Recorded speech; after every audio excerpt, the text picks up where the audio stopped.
அதிக நேரம் உழைக்கக்கூடியது கழுத. பின்னாடி ஒரு ஆள் சிரிக்கிறாங்க, ரொம்ப நேரம் தூங்காங்க போல.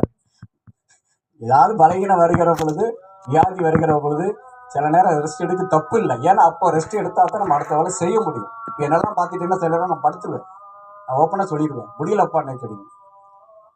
அப்படி படுத்தா தான் நான் அடுத்தாப்புல ரொம்ப நேரம் ஜோம் பண்ண முடியும், ஊழியம் பண்ண முடியும். அது ஏன் உடம்பு. ஆனால் ஆண்டவர் எதை எதிர்பார்க்குறாருன்னா கொஞ்ச நேரம் தான் தூங்கணும், அதிக நேரம் உழைக்கணும். அதனால தான் கழுதை மதம் வந்தார். 3 to 5 hours அந்த கழுதை தூங்குவான். சின்ன தூக்கம் தான் போடுமா. மேக்சிமம் 5 மணி நேரம் தான் தூங்கும் கழுதை, குறைஞ்சது 3 மணி நேரம். அப்புறம் ரொம்ப ஆக்டிவா வேலை செய்யும். எவ்வளவு புதினாலும் சுமக்கும், எவ்வளவு வேலைனாலும் செய்யும், எவ்வளவு சகிக்கும், சாந்தமனத்தோடு இருக்கும். இயேசு கிறிஸ்துவும் கொஞ்ச நேரம் தான் தூங்குனாரு. காலையில இருட்டோடு எழுந்து ஜெபித்தாரு, இரவெல்லாம் ஜெபித்தாரு, நடந்து ஊழியத்தை பண்ணிட்டு இருந்தாரு. தூங்குறதுக்கு நேரம் மனுஷகுமாரனுக்கு தலை சாய்க்க இடமில்லப்பா. நான் அப்படி இருக்கிறேன். நீங்க பாட்டு நல்லா தூங்குறீங்களா? 1 மணி நேரம் விழித்திருக்க கூடாதா? எனக்கு எவ்வளவு பாடு கஷ்டம், தூங்கவே முடியல. நீங்க பாட்டு தூங்குறீங்களா? எப்படிடா தூக்கம் வருது உங்களுக்கு? ஆண்டவரால் தூங்க முடியல. அவர் தூங்கினார் என்று சொல்லப்பட்ட ஒரே இடம் படகுல போகிற பொழுது அவர் நித்திரையா இருந்தார். அந்த மாதிரி டயத்துல தான் தூங்குறாங்க. இன்னைக்கு சில ஊழியக்காரங்க கடினமா உழைக்கிறாங்க, தூக்கம் கம்மி. அவங்க தூங்குற நேரம் எப்ப தெரியுமா? பஸ்ல டிராவல் பண்ணும்போது, கார்ல டிராவல் பண்ணும்போது, பிளைட்ல போகும்போது தான் தூங்குறாங்க. டிராவல்ல தூங்கிடுறாங்க. மற்ற நேரம்லாம் ஜபம் ஊழின்னு ஓடிக்கிட்டு இருக்கிறாங்க. எங்க இருந்து வந்தது?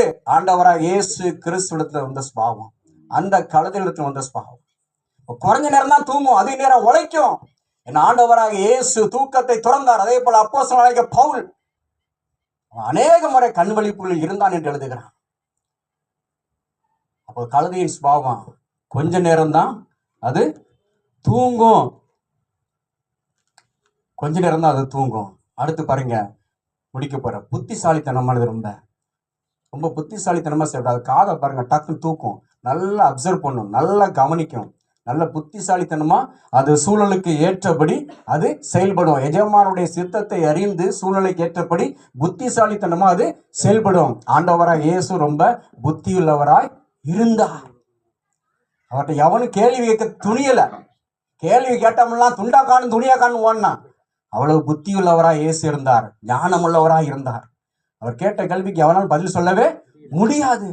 ஒரே ஒரு எக்ஸாம்பிள் பாருங்க. இந்த ஞானஸ்நானம் மனசினால் வந்ததா தேவனால் வந்ததா? யோவான் கொடுத்த ஞானஸ்நானம் கேட்டவனும் பதில் சொல்ல முடியல. ஆண்டவர் கேட்ட அப்படிதான் கேட்பார். அதான் புத்தி. அவர் ஒரு கேள்வி கேட்டால் நம்ம பதில் சொல்ல முடியாது.